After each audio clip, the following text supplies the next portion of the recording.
Hi hello friends, welcome to Harsha YouTube channel. నేను Harsha. India versus Australia 4th test అయితే మనకి December 26న అయితే జరగబోతుంది. అండ్ డిసెంబర్ 26ని మనందరికీ తెలుసు బాక్సింగ్ డేగా ప్రకటించారు. ఆ రోజు ఖచ్చితంగా ఆస్ట్రేలియా టీం అయితే టెస్ట్ మ్యాచ్ని అయితే ఎంసీజీలో మెల్బోర్న్ క్రికెట్ గ్రౌండ్లో అయితే ఖచ్చితంగా ఆడుతుంది. ఎందుకు ఏంటి అని అయితే ఈ వీడియోలో చర్చిద్దాం. ఫస్ట్ వచ్చేసి బాక్సింగ్ డే అంటే మాత్రం మనకు తెలిసిన బాక్సింగ్ అయితే అస్సలు కాదు.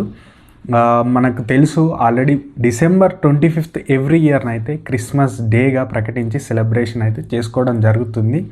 ఏదైతే డిసెంబర్ 26th అయితే బాక్సింగ్ డేగా అంటారు. ఎందుకంటే మాత్రం 25th ఎవరైతే వర్క్ చేస్తారో ఎంప్లాయీస్ ఎవరైతే ఖచ్చితంగా వర్క్ చేసి 25th రోజు సర్వీసెస్ ఇస్తారో 26th డే రోజు ఎవరైతే రిచ్ పీపుల్ ఉంటారో ఆర్ లేకపోతే కనుక ఎవరికైనా గిఫ్ట్స్ అయితే ఇవ్వాలనుకుంటున్నారో ఒక బాక్స్లో పెట్టి ఇవ్వడం అయితే జరుగుతుంది. కాబట్టి 26th హాలిడేగా ప్రకటిస్తూ గిఫ్ట్లను అయితే ఇవ్వడం జరుగుతుంది. ఎవరైతే 25th రోజున వర్క్ చేస్తారో ఆర్ రిలేటివ్స్ ఎవరికైనా ఇవ్వచ్చు.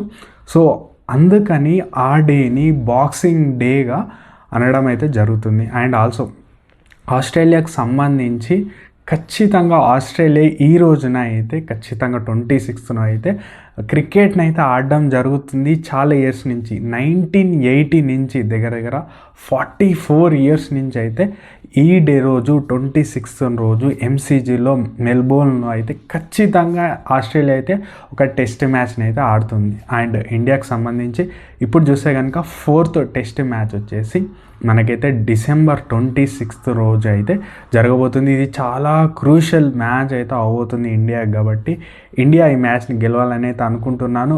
నా వీడియో మీకు ఇన్ఫర్మేటివ్గా అనిపిస్తుంది మాత్రం ఖచ్చితంగా లైక్, షేర్, సబ్స్క్రైబ్ అయితే చేసుకోండి. Thank you.